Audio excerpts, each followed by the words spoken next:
que vale a pena se os irmãos quiserem dar uma olhada. Então, na aula anterior, a gente vai fazer uma recapitulação rapidinho. Nós vimos no capítulo 1, né, de 15 a 23. Vamos fazer um resumo rápido, né, do capítulo 1, dos irmãos até que não estiveram nas últimas aulas, porque, segundo pedidos, né, conforme pedidos dos irmãos, nós vamos fazer o capítulo 3 em 2 dias. Nós vamos ver uma parte hoje e uma parte na semana que vem, para ficar um pouco mais tranquilo, então a gente consegue aí trabalhar com mais calma, ter um pouco mais de tempo para os irmãos comentarem, porque é realmente um assunto muito profundo, muito importante, que diz respeito a todos nós, né? Então, no capítulo 1, nós vemos que ele mostra o plano eterno de Deus Pai, de como a eternidade elaborou, de como na eternidade ele elaborou um plano de ter para si um povo que ele escolheu, antes da fundação do mundo.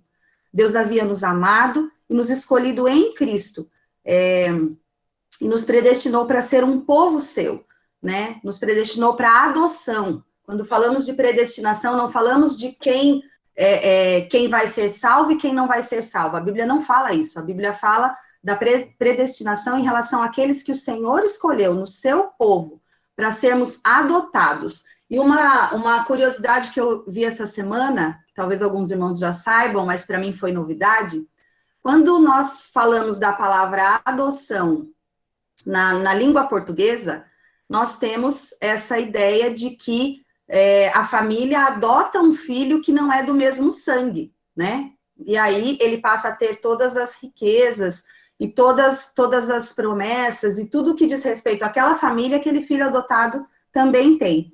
E eu vi, estudando um pouquinho essa semana sobre isso, que no grego, né, qual era o sentido da palavra de adoção?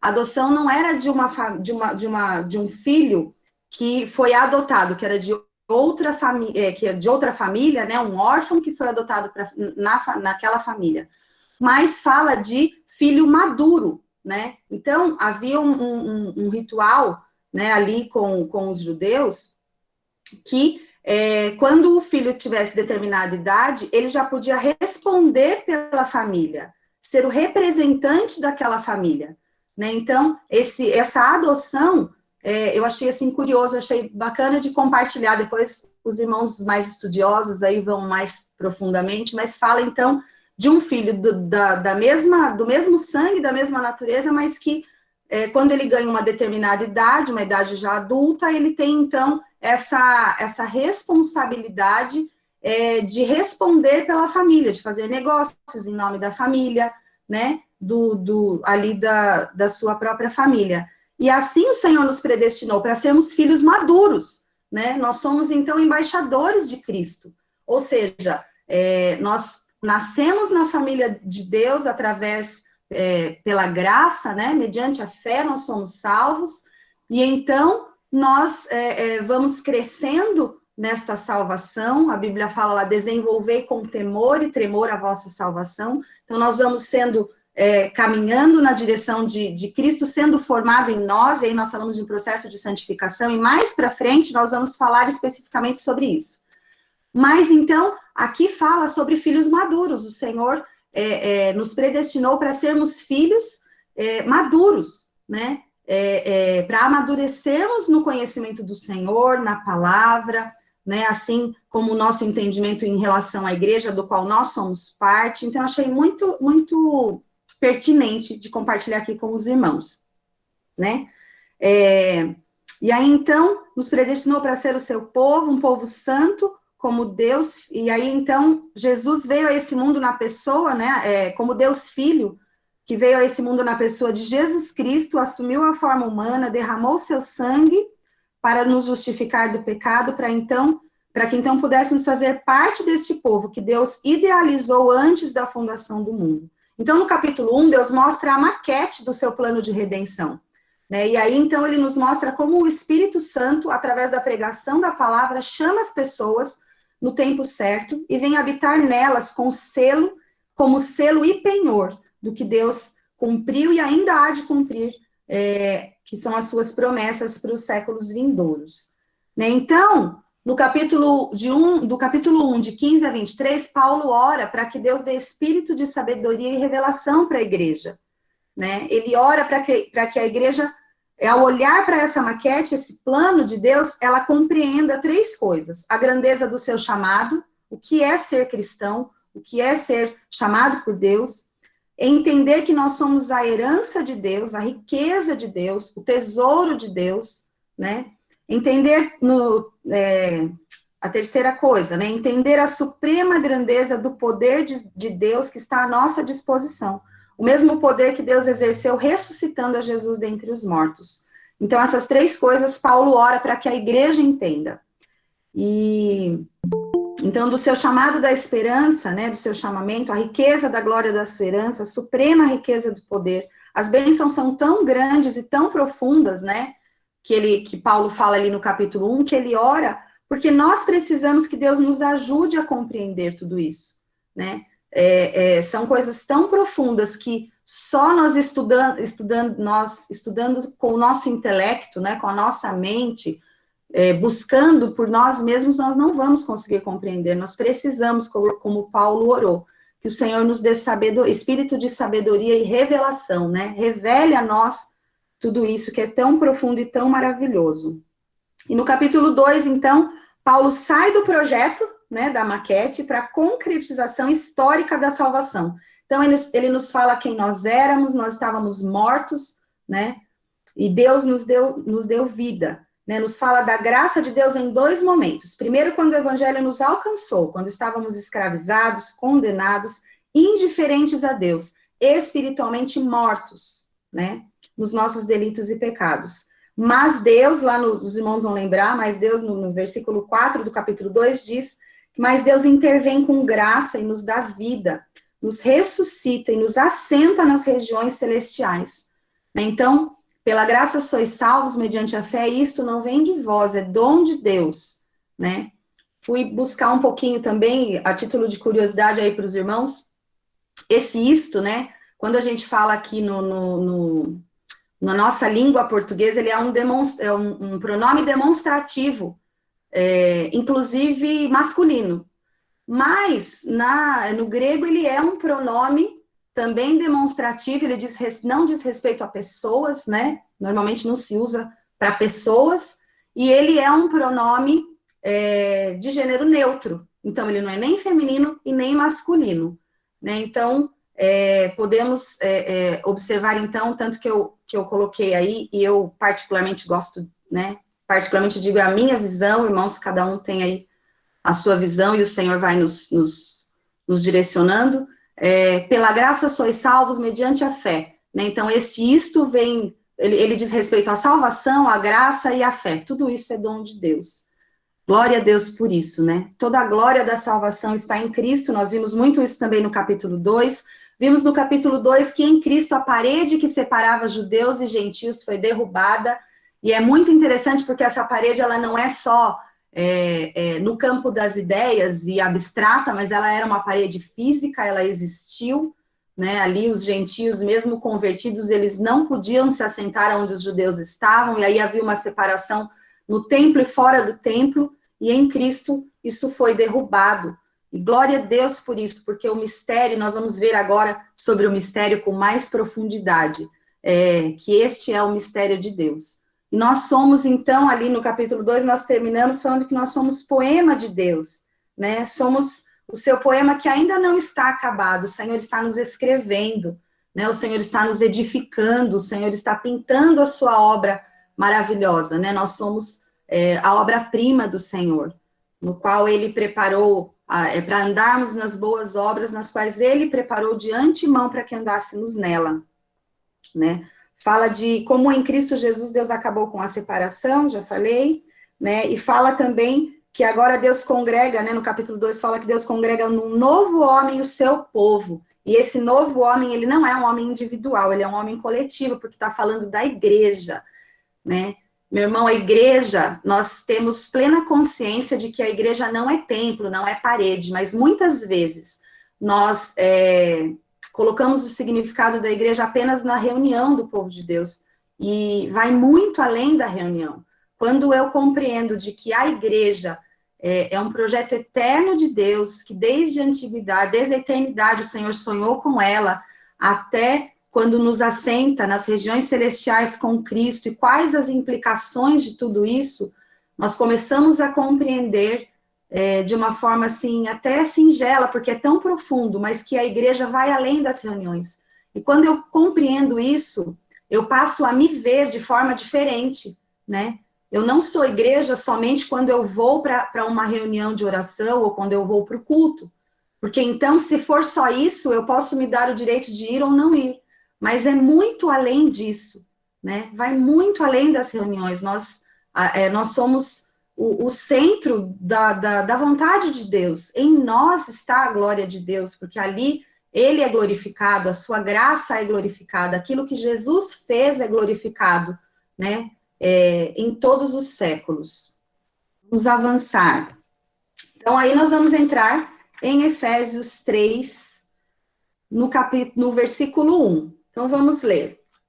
Eu queria que, para não ficar só eu falando, eu gostaria que alguém lesse para mim, por favor, Efésios 3, do versículo 1 ao versículo 13, para a gente ir trabalhando, então, esses versículos.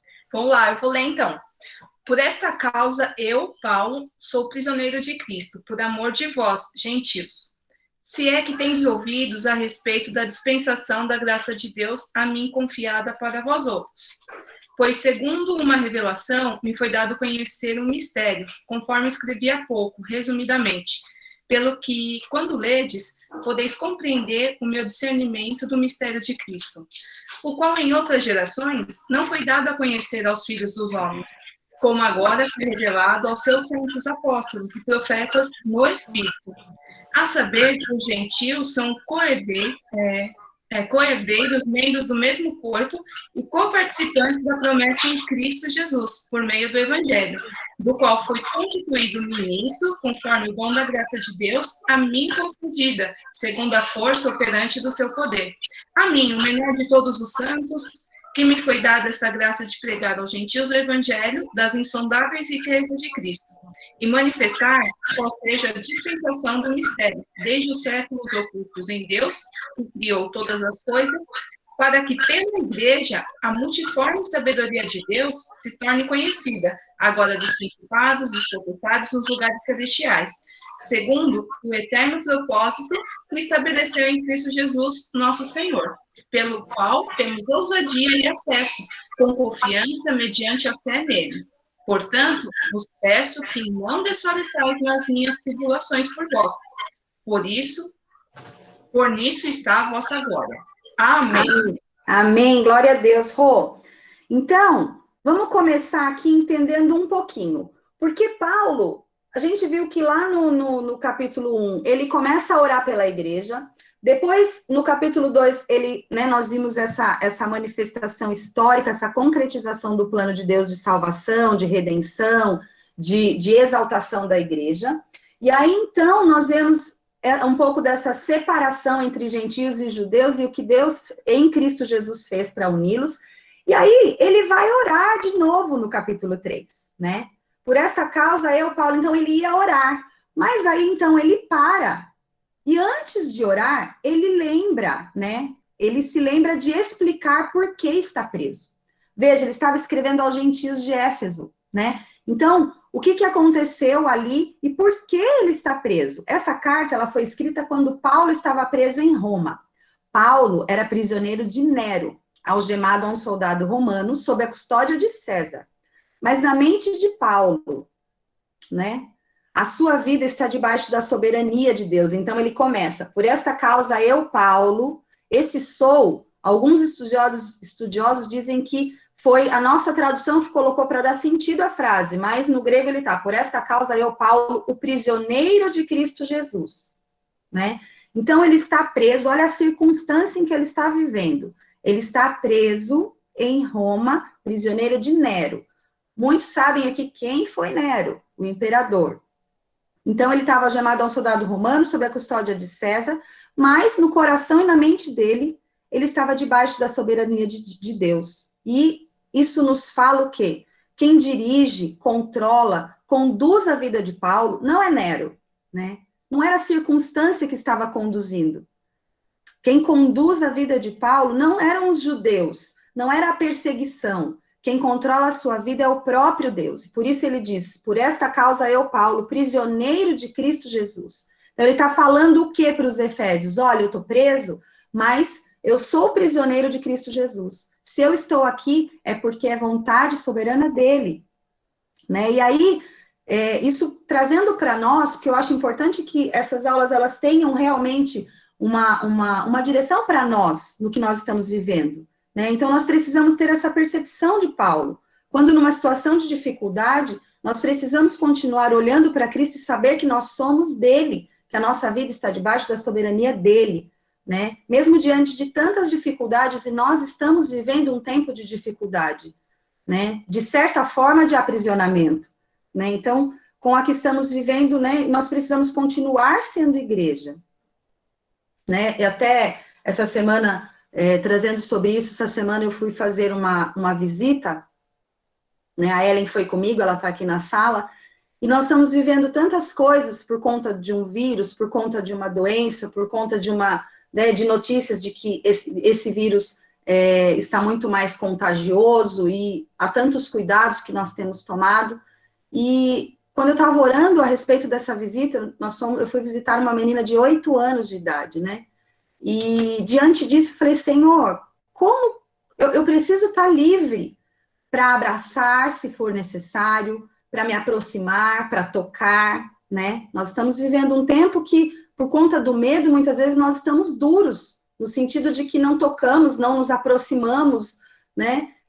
Claro que nós vamos tomar cuidados, né, em relação a todos os protocolos de segurança, de saúde, mas nós somos igreja de Cristo, né? A igreja de Cristo, ela está funcionando de alguma forma, de forma virtual, mas a igreja de Cristo não é virtual. A igreja de Cristo, ela é real. A igreja de Cristo toca, a igreja de Cristo abraça, olha nos olhos, chora junto, né? Então, nós não podemos nos conformar com esta forma, né? Fui redundante. Mas nós precisamos, então, colocar diante do Senhor, né? Nas circunstâncias em que nós nos vemos, porque Ele quer nos usar. E ali realmente foi um tempo em que foi necessário abraçar, foi necessário tocar, né? E o Senhor ali fez algo maravilhoso, o Senhor ali trouxe salvação, trouxe libertação, trouxe vida, né, no meio da igreja, porque a igreja estava se reunindo ali para visitar aquela menina e aquela família. Então, estudando isso, eu tive essa experiência essa semana, eu falei, Senhor, eu sou igreja, e a igreja muitas vezes também corre muitos riscos, né? Ali Paulo estava num lugar desagradável, preso entre algemas, né? E estava ali falando que ele era prisioneiro de Jesus Cristo, as circunstâncias não o pararam, né? E nós não estamos falando aqui de irresponsabilidade, tá, irmãos? Eu creio que todos aqui somos adultos e maduros e estão entendendo, né, o que eu estou dizendo.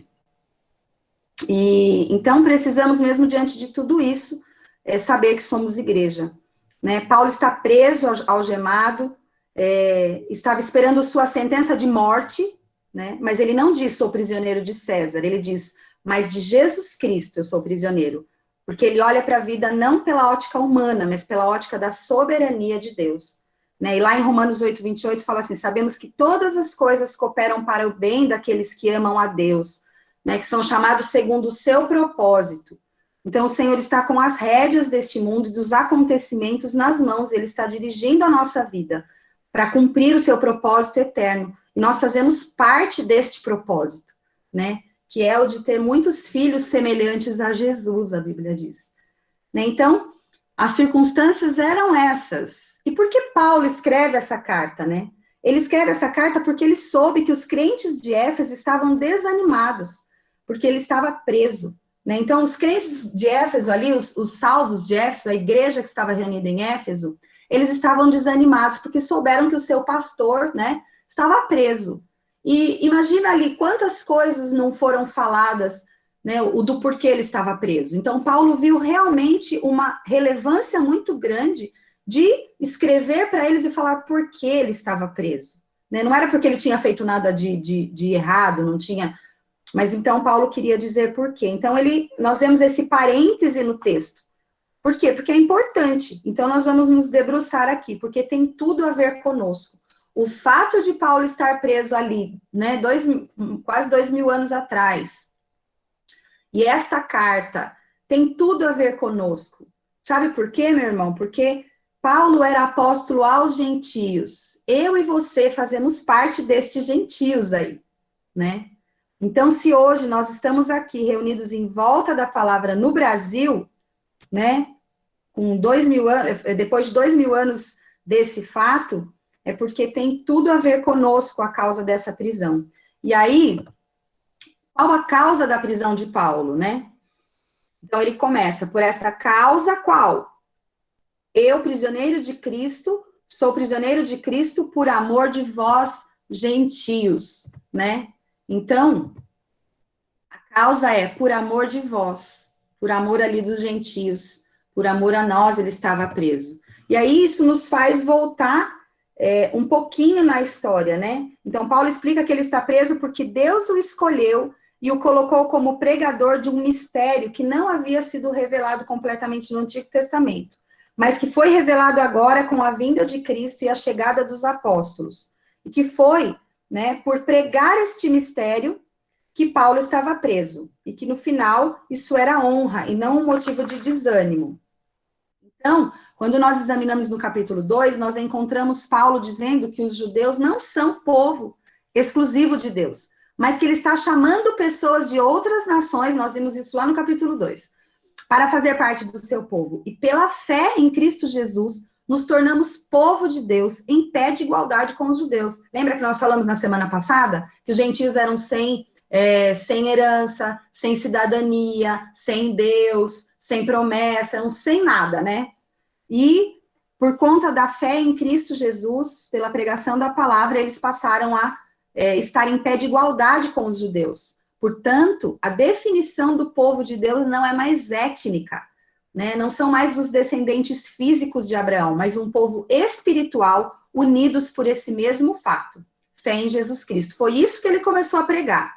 Então, assim, para os judeus, a salvação é dos judeus. Era inconcebível para eles que Deus mandasse salvação para os gentios. Eles concebiam o quê? Que o gentio viesse, se convertesse ao judaísmo, então vivesse tudo que diz respeito à religião judaica, ou seja, os prosélitos, isso eles concebiam. E ainda assim, né, mas aqui, quando Paulo começa a falar que os judeus são tão pecadores quanto os gentios, olha aí, todos, né, aí você vai lá em Romanos 3, todos pecaram e carecem da glória de Deus, né, então a salvação, a justificação é pela fé. E quando Paulo começou a falar isso para os judeus, que eles eram tão pecadores quanto os gentios, isso provocou raiva nos judeus, e eles começaram a perseguir a Paulo. Então Paulo diz, por esta causa sou prisioneiro de Cristo, por amor de vós. Então nós precisamos voltar um pouquinho na história, e isso é muito legal, porque agora eu dividi, então a gente tem um pouquinho mais de tempo. E aí nós precisamos ir lá em Atos 21. Vamos dar uma passeada ali em Atos 21. Se você está com a sua Bíblia, desde o primeiro dia eu tenho falado, irmãos, fica com a Bíblia pertinho, para vocês conferirem, porque não pode ser o que eu falo, né? Mas o que a Bíblia diz. Então, lá em Atos 21, separei aqui, vamos ler rapidinho. Então, Paulo estava em Éfeso, né?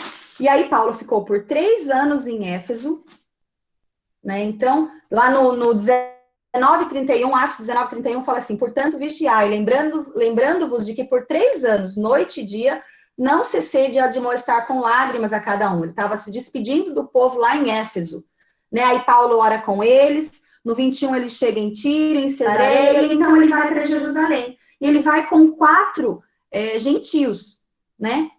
E aí, então, ele começa lá em Atos 21, no 17, deixa eu ver se eu coloquei aqui, isso, 17-31 fala assim, tendo nós chegado a Jerusalém, os irmãos nos receberam com alegria.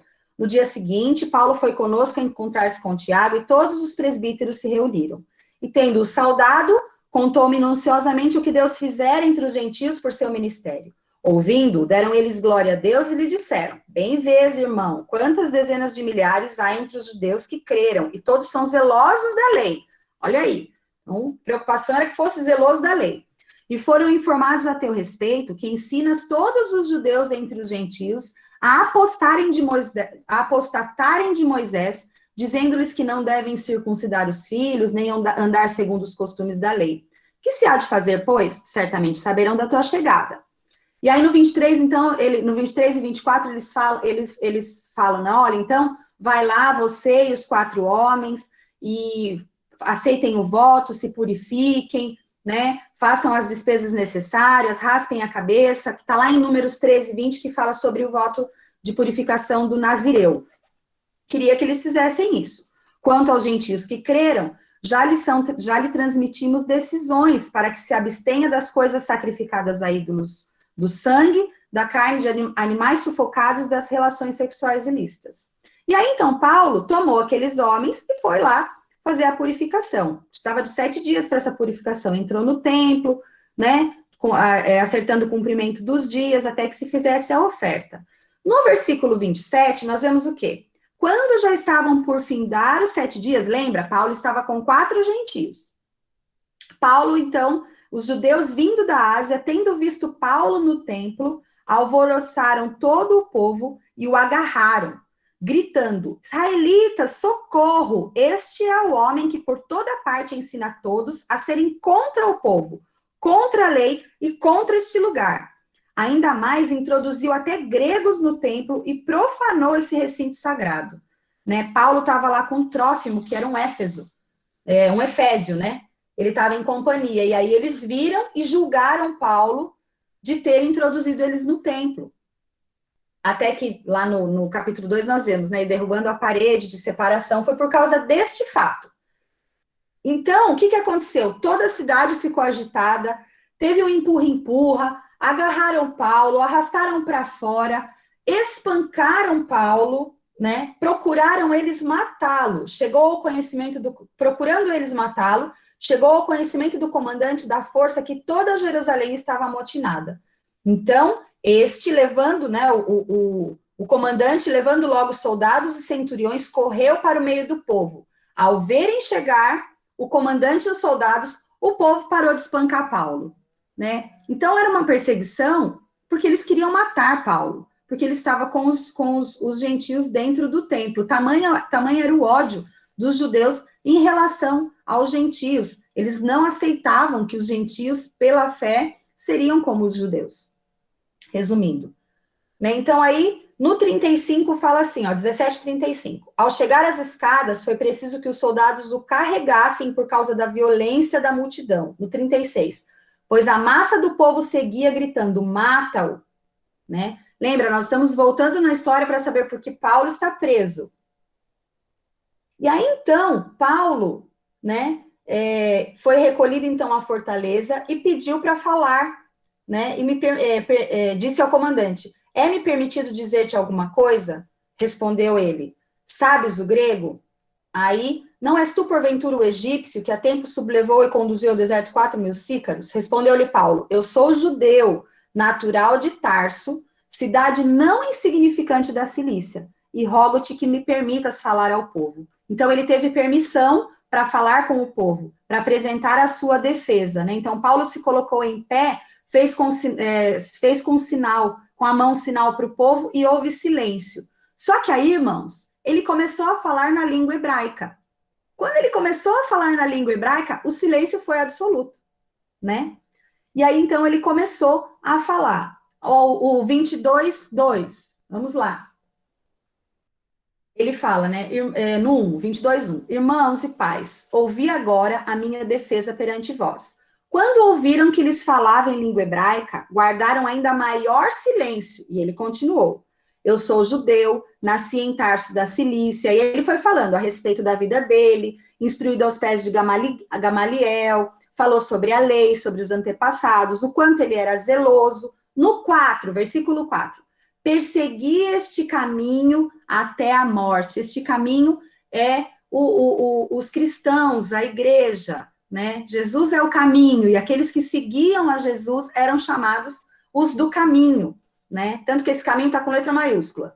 Persegui este caminho até a morte, prendendo e metendo em cárceres homens e mulheres, de que são testemunhas os sumos sacerdotes e os anciãos. Então, ele está falando, recebi cartas para os irmãos para ir para Damasco. Aí ele fala, aconteceu no 6, que ainda indo no caminho já perto de Damasco, quase ao meio-dia, repentinamente grande luz do céu brilhou ao redor de mim, então caí por terra e ouvi a voz, Saulo, Saulo, por que me persegues? E ele perguntou e respondeu, eu sou Jesus, o Nazareno. Aí ele fala que os que estavam com ele viram a luz, mas não perceberam o sentido da voz. Então, perguntei, que farei, Senhor?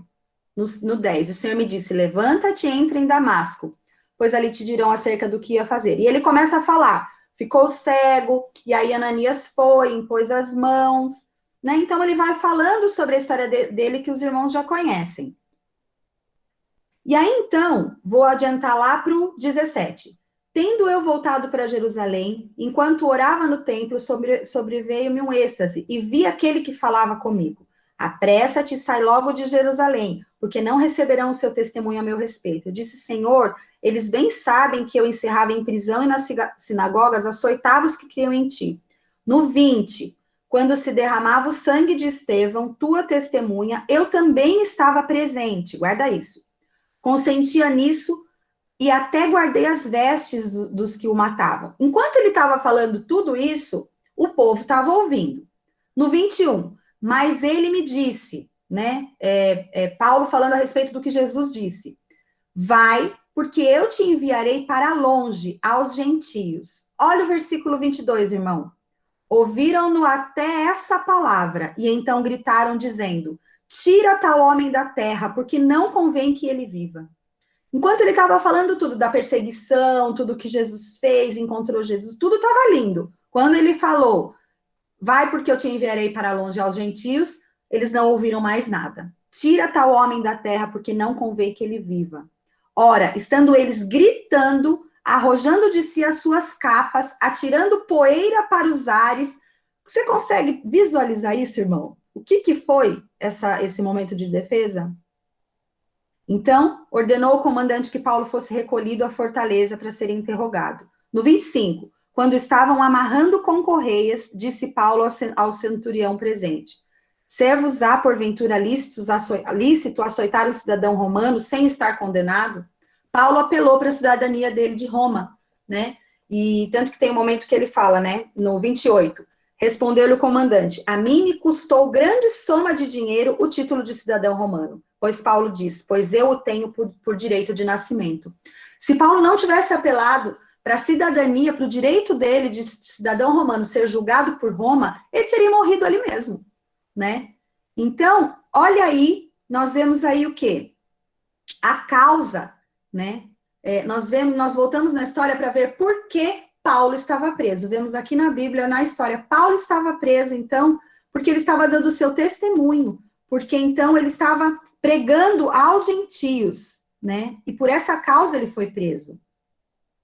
Paulo está preso por amor aos gentios, porque entendera que Deus o chamou para ser boca de Deus para anunciar a palavra aos gentios, e por essa causa ele foi preso. Paulo, então, apela para a cidadania romana. E aí o que aconteceu? Ele foi levado para Cesareia, foi conduzido para Roma para ser julgado pelo imperador, onde esperou por 2 anos, né? E então, depois disso, ele foi decapitado por volta do ano 66, nessa primeira prisão. E aí, nessa primeira prisão, enquanto ele esperava 2 anos para ser julgado, ele escreveu a carta aos Efésios, aos Colossenses, aos Filipenses e Filemon. Essas cartas eram chamadas de carta da prisão, né? Então, por isso ele estava preso. E é tão importante. E vocês vão perceber, irmãos, que a gente acaba no capítulo 3 repetindo algumas coisas do 1 e 2, mas aí a palavra que me vem, né, lá em Filipenses 3:1 fala, que o próprio Paulo fala, né, quanto ao mais, irmãos, não me desgosta e é segurança para vós outros que eu escreva as mesmas coisas. Nós precisamos, de fato, compreender o quão importante é o que o Senhor fez através da vida de Paulo ali, quando ele começa a pregar aos gentios. Era tão importante que ele foi preso e acabou morrendo por isso, né? Então, vamos lá. E aí, ele vai falar sobre este mistério. Voltando lá, né? Se é que tendes, por essa causa eu, Paulo, sou prisioneiro de Cristo, se é que tendes ouvido a respeito da dispensação da graça de Deus a mim confiada para vós outros. Pois, no 3, segundo uma revelação me foi dada a conhecer o mistério. Que mistério é esse? Aí no versículo 3, do 1 ao 6, ele vai falar, mas no 4 ele começa a falar sobre este mistério. Mistério, irmãos, na língua portuguesa é algo oculto, secreto, obscuro, né? Então, algo que não foi revelado, é um segredo. Mistério, no grego, é diferente, porque ele é uma palavra, significa algo que fora oculto, mas que agora fora plenamente revelado, né? Algo que estava coberto por um véu e esse véu foi tirado. Algo que estava escondido e veio para a luz. Algo que as pessoas não alcançavam e agora está ao alcance de todos, né? Esse mistério não é algo que a mente humana pode alcançar, não é algo que se descobre pesquisando, não é algo que alguém te conta. Segundo Paulo, esse mistério veio a ele através da revelação, né? Pois segundo uma revelação me foi dada a conhecer esse mistério. Paulo fala, né? Então, é um segredo revelado. Que mistério é esse? Mistério de Cristo e a igreja. Né? Então, ele está falando aqui que o próprio Deus mostrou, revelou para ele, né? Não foi algo que ele descobriu sozinho. E esse mistério está agora ao alcance da igreja. Né? Então, no verso 4, pelo que quando ledes, podeis compreender o meu discernimento do mistério de Cristo. Então, ele vai falar um pouquinho sobre o mistério de Cristo, e no 4 ele fala, né? Ele diz que esse mistério, quando ele fala ali no 4, ele apresenta a sua pregação, a sua carta, como prova de que o que ele dizia, estava escrevendo lá os Efésios, né? E para nós também, que somos a igreja, que esse mistério, né? Ele começa a falar a respeito, ele quer mostrar, apresentar a sua pregação, a sua carta, como prova de que o que ele dizia não veio dele mesmo, mas então que veio de Deus. Então, é como se ele estivesse falando assim, olha, leia a carta, examina as minhas palavras, ouve o que eu estou dizendo, e você vai ver que o meu discernimento e a profundidade dos mistérios de Cristo, né, não veio de mim, veio do Senhor. Então, ele não estava ali se vangloriando, mas ele estava tentando deixar os gentios de Éfeso tranquilos de que a mensagem pela qual ele foi preso era que, de fato, vinha de Deus. Né? Então, essa era a preocupação dele ali, quando ele faz esse parênteses aí na carta aos Efésios. E quando foi que Deus revelou a Paulo esse mistério? Né? Primeiro a gente vê isso lá em Atos 9, 15, quando Jesus disse que ele seria testemunha às nações, e nós vemos por 3 vezes, nós vemos lá em Atos 26 também, que nós vemos desse encontro com Paulo e como fez parte, né, como foi essa revelação divina, o fato de ele ser um missionário entre os gentios. E quando ele começou a obedecer e a pregar isso, os judeus começaram a persegui-lo e a tentar matar de todo jeito, como nós vimos até agora. E por que é um mistério? Né? Então, olha, essa ideia de que a salvação em Cristo era para todos os povos, sem distinção, era algo misterioso que em outras gerações não foi dado a conhecer aos filhos do homem. Né?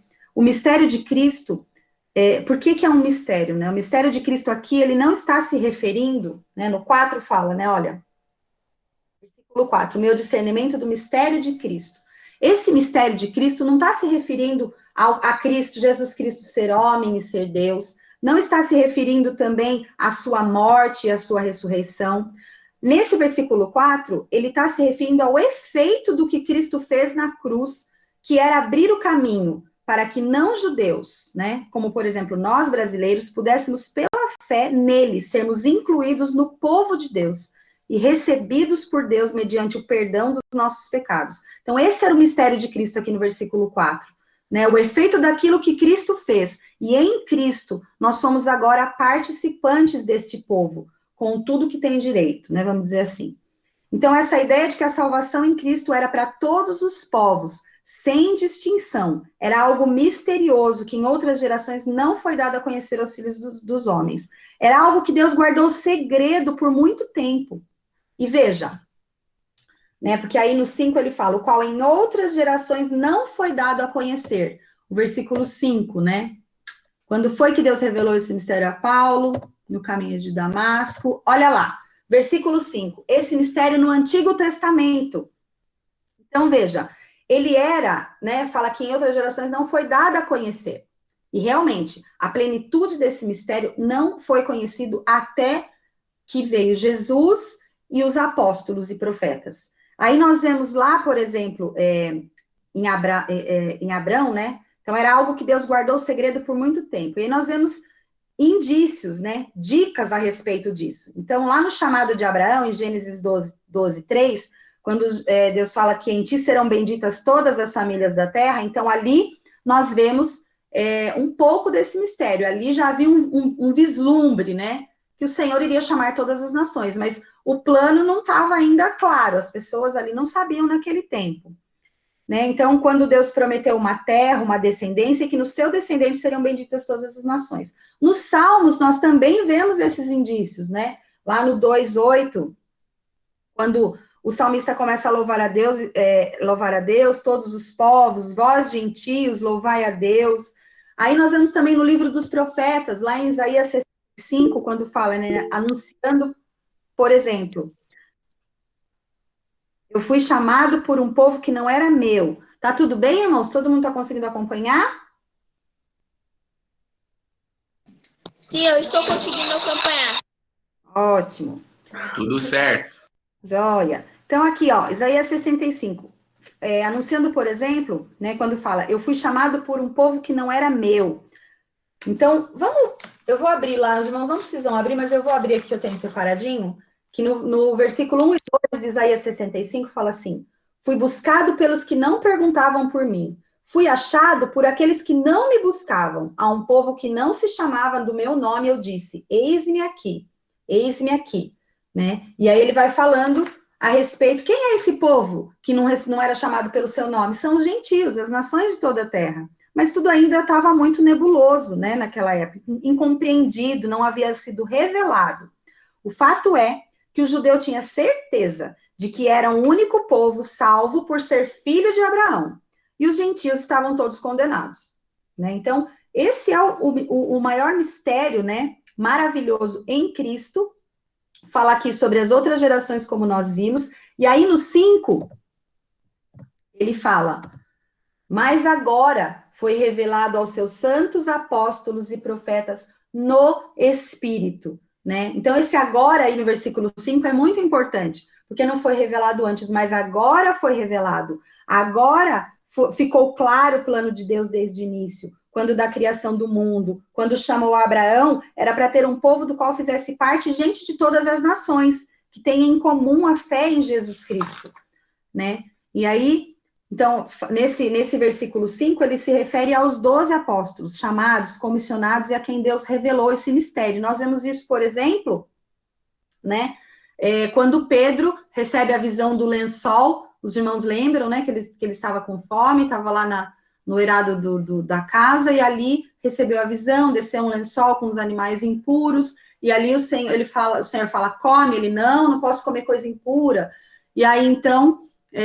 o Senhor fala, não torne impuro aquilo que eu purifiquei. E o Senhor dá ali o discernimento e a visão de que ele precisava ir para a casa de Cornélio e pregar aos gentios. E ali ele pregou aos gentios da casa de Cornélio e o Espírito Santo de Deus foi derramado sobre a vida deles, assim como em Pentecoste. Então ali aquilo foi revelado, né? Mas teve um que Deus deu esse ministério de anunciar o evangelho aos gentios e a graça que é o apóstolo Paulo. Então, parte da pregação dos apóstolos se tornou o Novo Testamento, né, escrito por eles e por aqueles próximos dele, Lucas, Marcos, Tiago, que era irmão de Jesus, mas não era apóstolo. Então, vamos avançar aí para o versículo 6. Fala o quê? A saber, né, então foi revelado. Isso, que os gentios são cordeiros, né? Cordeiros sem hífen, sem H, porque a língua portuguesa mudou, né? Mas aí eu fiquei na dúvida, põe hífen, põe H, não põe, aí coloquei como diz que é. Cordeiros, né?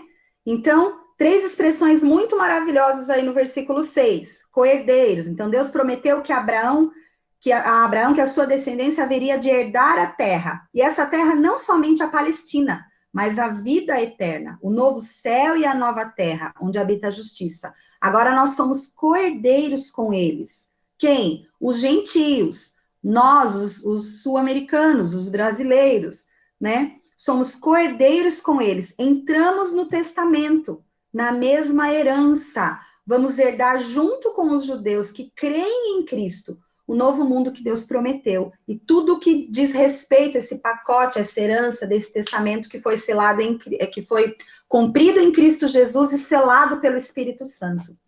Aí, nós somos, então, membros do mesmo corpo. Aqui, o povo de Deus, que antes era composto somente por judeus, agora nós somos membros do mesmo corpo, no mesmo pé de igualdade. Esse corpo se chama igreja, né? Olha como é muito além, é muito profundo, né? Quando muitas vezes nós estamos ali na igreja local, a gente, nós somos corpo, então nós temos que participar aqui, mas a ideia é tão maior, né? É tão mais profunda que quando eu falo de Jesus para o meu vizinho e eu levo ele para a célula, isso vai além da Igreja Batista Água Viva, né? Parece redundante o que eu estou falando, ou parece, isso a gente já sabe, mas a profundidade disso faz com que a nossa vida cristã mude, né? O nível se aprofunde.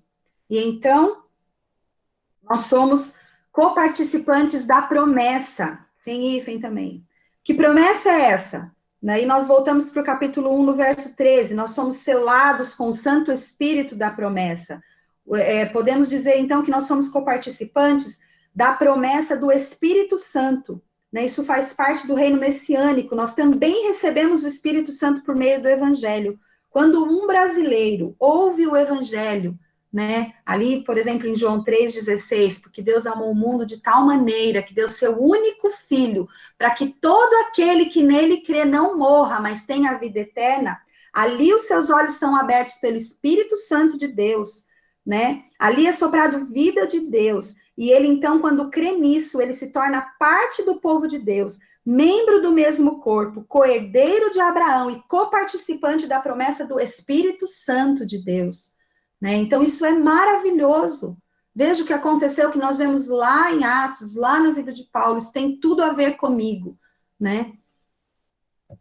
E aí, então, nós vemos o mistério, né, da igreja. Então, nós vemos o mistério de Cristo, né? E aí, no 7, ele vai falar do qual fui constituído ministro, conforme o dom da graça de Deus. Nós vemos, então, o mistério revelado, que é o Evangelho, né, que é Cristo em nós, né, a esperança da glória, nós vamos ver isso daqui a pouco, e nós vemos então esse mistério que é a igreja, que é o alvo do evangelho, né, vamos dizer assim, e então ele é revelado a Paulo a revelação do evangelho, e também é revelado a ele a revelação do comissionamento, né, então, nós vamos ver o quê? O plano que Paulo fala do quê? Ele se refere ao evangelho, que é a essência desse mistério, né? Do qual ele foi constituído ministro, comissionado para fazer um serviço. O ministro é um servo, ele é comissionado para fazer um serviço, né? Diz que essa comissão foi um favor de Deus, ele fala, foi dom da graça que, não está falando, não foi comissionamento dele próprio. Então, veja, ele tinha ali, então, uma riqueza, revelação de algo maravilhoso. E ali o Senhor já o comissiona, ou seja, não dá para ficar com isso para você mesmo, é para compartilhar, né? Também faz parte da revelação, o comissionamento, né? Ele foi constituído ministro, Deus revelou o mistério e agora comissiona Paulo. Deus não nos revela um tesouro para ficar guardado, né? Então, Paulo, ele vai falando sobre esse comissionamento, ele diz que esse comissionamento foi dom da graça de Deus. O fato de Deus o chamar para ser ministro, para falar aos gentios dessa palavra, para ele é dom, né? Ele diz que, aí ele fala, né? E esse dom a mim concedido segundo a força operante do seu poder, né? Esse poder que opera nele, né? Força operante e poder fala o quê? No grego fala de energia e de dínamos, né? Então, a gente sabe bem qual é o poder da energia, né? Quando a gente fala, por exemplo, de uma bomba nuclear, é energia. E aí nós sabemos também o poder da dinamite. Dínamos vem de dinamite, vem de dínamos.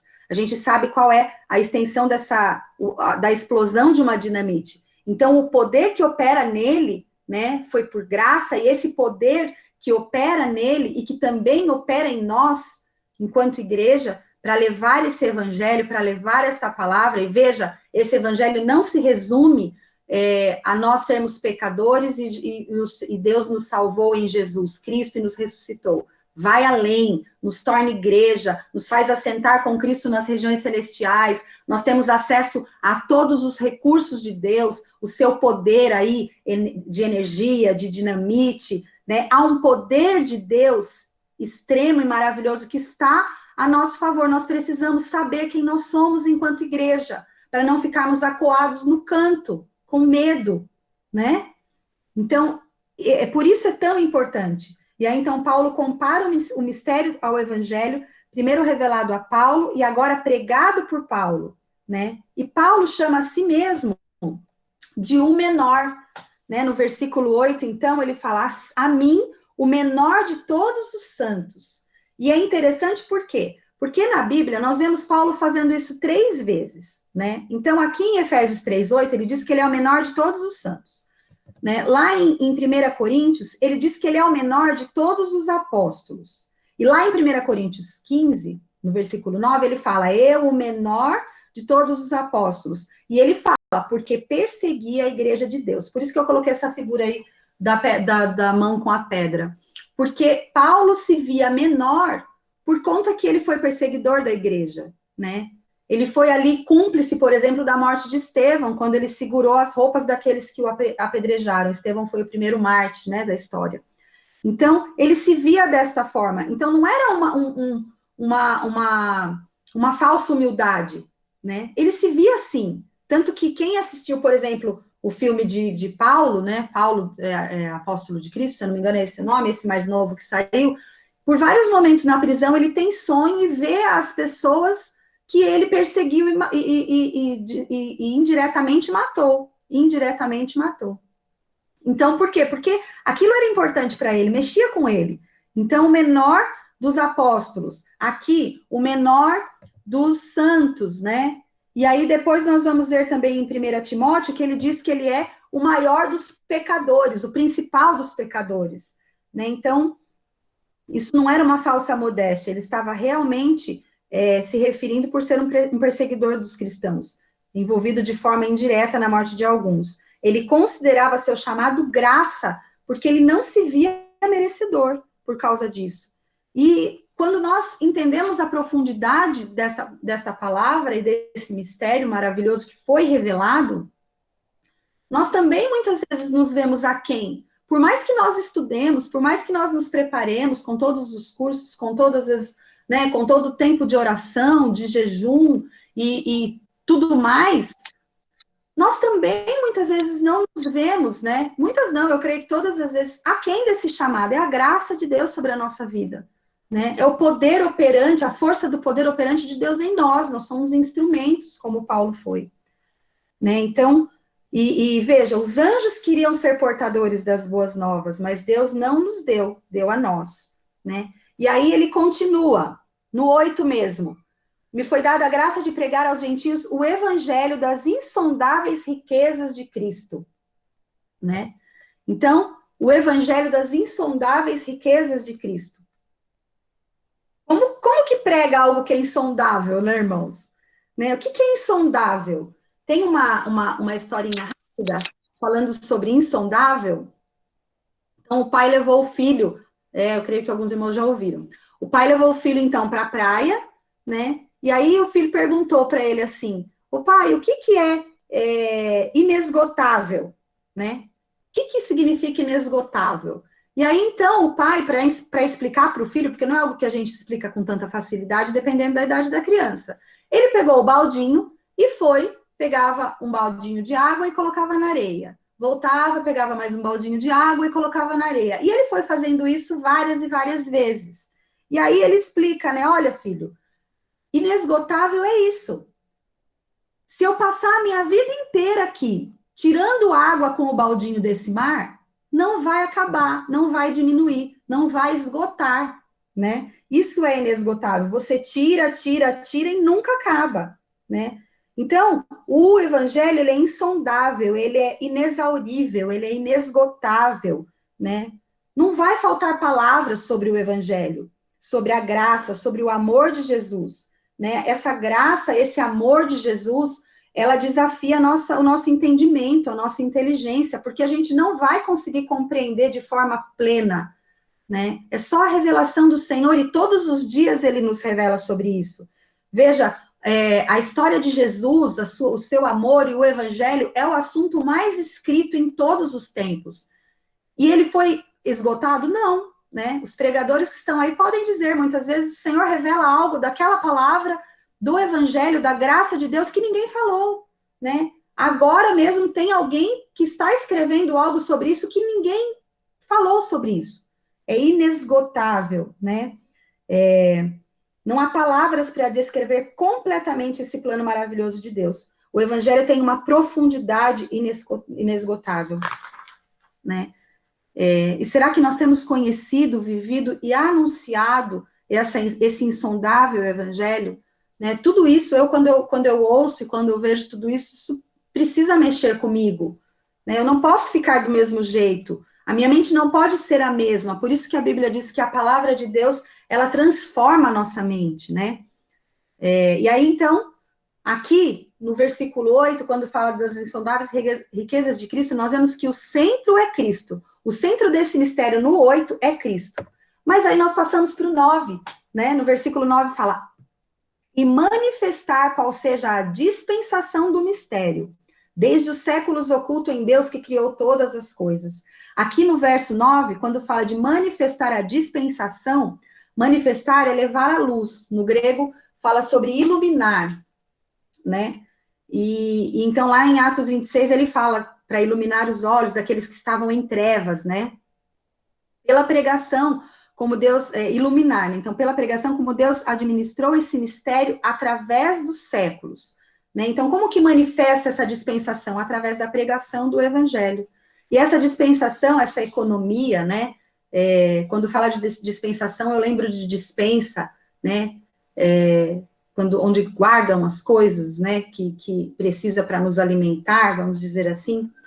Mas essa dispensação deste mistério desde os séculos, né, através dos séculos, que mistério é esse? Né? Cristo em vós, a esperança da glória. Então, aqui no versículo 9, manifestar qual seja a dispensação do mistério desde os séculos oculto, aqui no 8, o centro é Cristo, mas no 9, o centro é a igreja.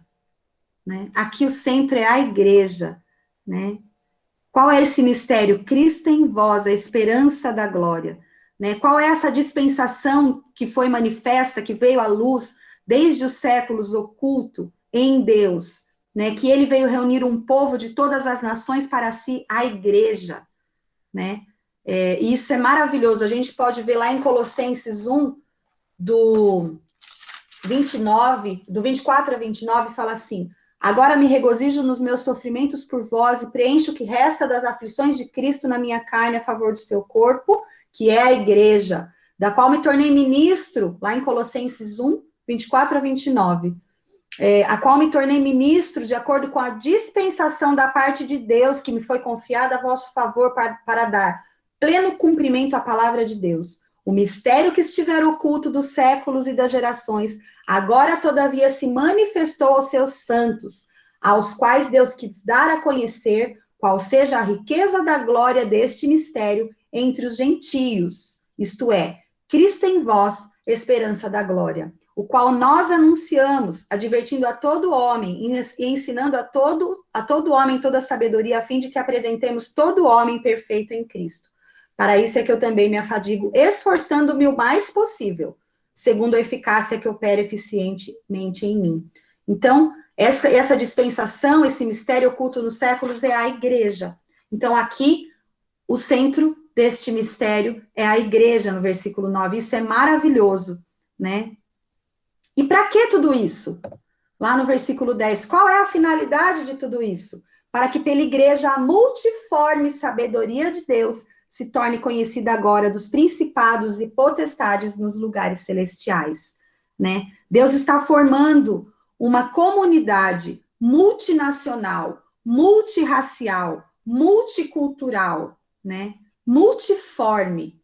Multiforme aqui é multicolorido, policromático, né, de várias cores, né? Esse é um dos significados, né?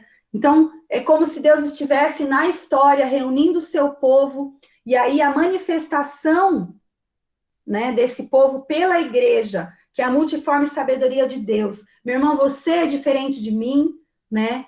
Nós somos diferentes do povo lá dos gentios gregos, dos europeus, dos japoneses. Nós somos diferentes, e essa diversidade, né? A igreja é o povo mais diverso e harmônico que já existiu, porque cumpre uma única finalidade, né, de que a multiforme sabedoria de Deus se torne conhecida. A sabedoria de Deus de várias formas, como um tapete entrelaçado, né, que vai se entrelaçando aí e forma uma obra maravilhosa. Como, então, eu coloquei aí um diamante multifacetado, uma pedra preciosa que tem várias faces e forma essa pedra preciosa. A palavra mais simples, né, a respeito dessa multiforme também sabedoria de Deus vem a primeira vez, da forma mais simples que foi usado, diz respeito à capa colorida de José, né? Uma figura aí da multiforme sabedoria de Deus através da igreja, né? Colorida, e a gente olhando na Bíblia, José é um tipo de Cristo, e aí então a capa que ele vestia colorida faz aí menção. Alguns estudiosos fazem menção a esse multicolorido ali da capa de José.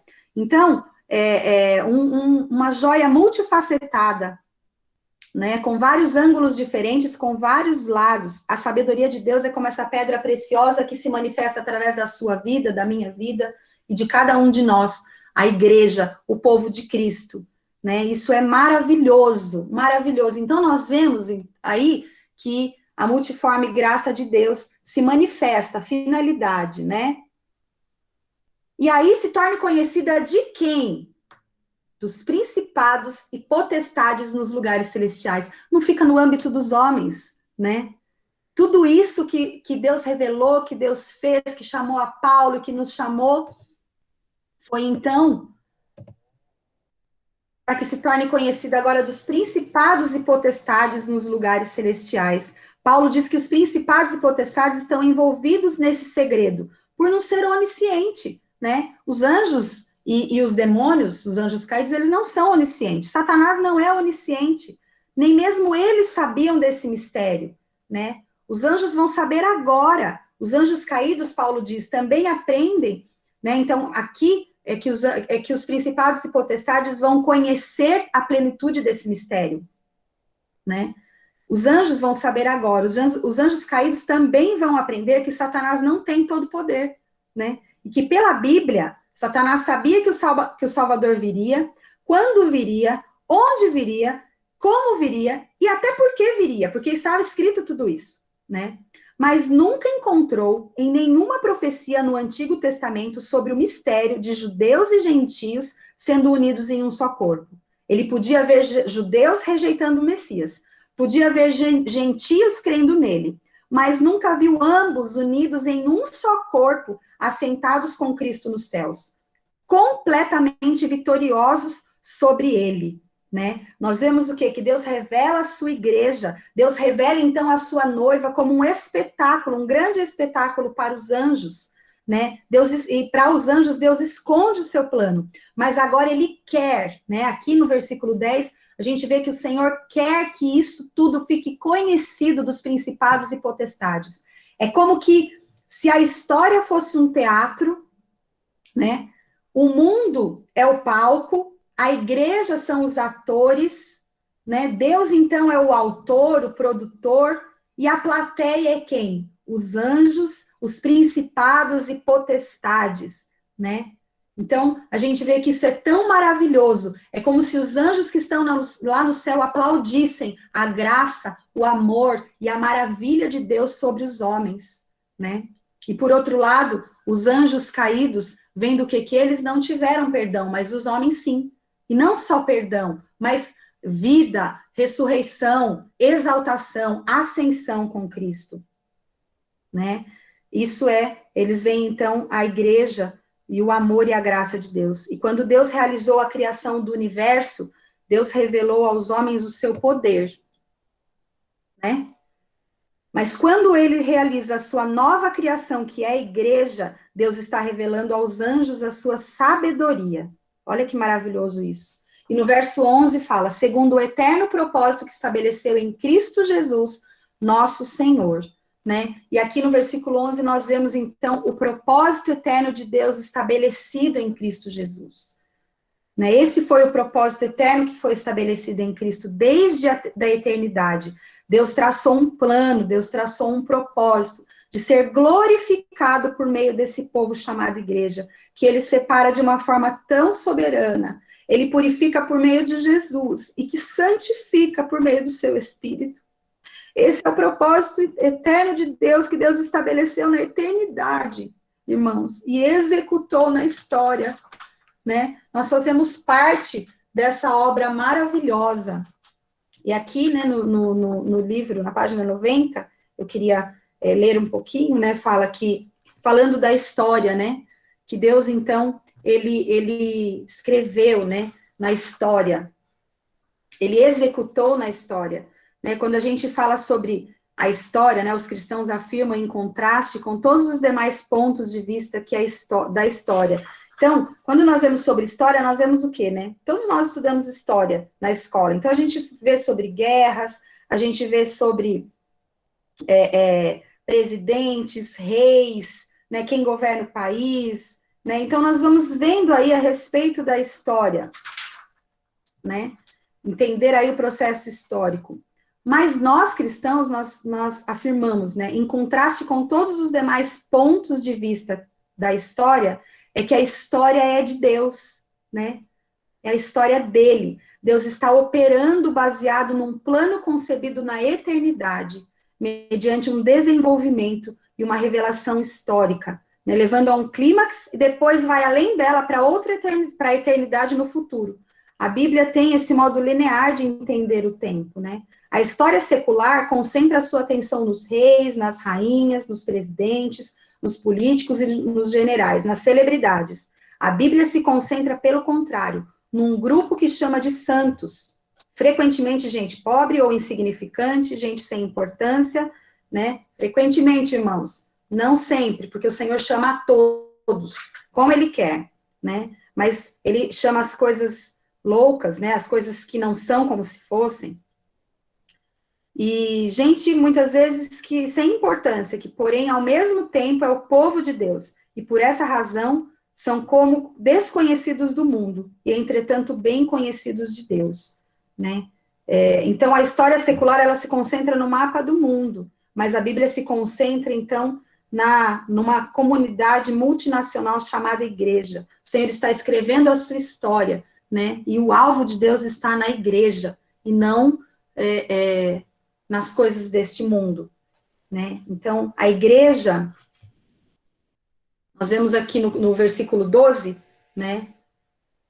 Pelo qual nós temos ousadia e acesso com confiança mediante a fé nele, né? Ousadia, acesso, confiança. Então, assim, se eu sei quem eu sou em Cristo, meu irmão, se eu conheço o plano de Deus, então eu tenho confiança para chegar a Deus, e livre acesso a Deus, e plena convicção de que sou aceita por Deus, né? Ele me aceitou. Nós temos por hábito, muitas vezes, falar, você quer aceitar a Jesus? Quando que nós o recebemos, né? E ele nos aceita. É tão importante que eu entenda que ele me aceitou, né? Eu sou aceita por ele. Então, quando eu sei desse plano maravilhoso, desse propósito eterno, eu sei que ele me aceitou, né? E aí, no verso 2, diante disso, a gente vê também o quê? Que a igreja, ela ocupa um lugar central na história, ela ocupa um lugar central no evangelho, que é o mistério de Deus revelado, né? Que é Cristo e em Cristo. E a igreja também ocupa um lugar central na vida cristã, né? E nós vemos isso no verso 13, que ele fala assim, portanto, vos peço que não desfaleçais nas minhas tribulações. Então, veja, ele nem entrou ainda na oração.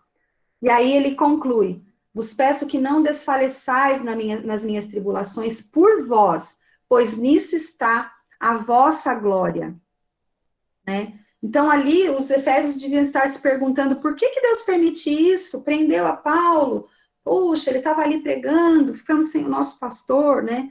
Diante de tudo isso, ele diz, é por tudo isso que eu estou preso, né? Olha que maravilha! É por causa dessa obra maravilhosa que eu estou preso, é por amor a vocês, né? É por reunir um povo santo, separado para ele que eu estou preso. Então, ele fala para os efésios, diante de tudo isso, não desanimem, né? Não desfaleçam. Pelo contrário, isso é motivo de glória e de louvor, né? De glória e de louvor. E não a glória sem sofrimento, irmãos. Né? Quando nós vemos a palavra de Deus, nós vemos toda a história, não tem glória sem sofrimento. Primeiro, Jesus precisou ser açoitado, crucificado, né? Morreu por nós ali, nos substituiu ali, e depois ele foi glorificado. E a gente vê Paulo também sendo açoitado, Paulo sendo preso, Paulo sendo morto, né? E então glorificado. Então, a glória para a igreja, a glória para nós, mas não há sofrimento, não há glória sem sofrimento. Não desfaleçam, pelo contrário, isso é motivo, né? Pois nisso está a vossa glória. Amém? Encerrei aqui.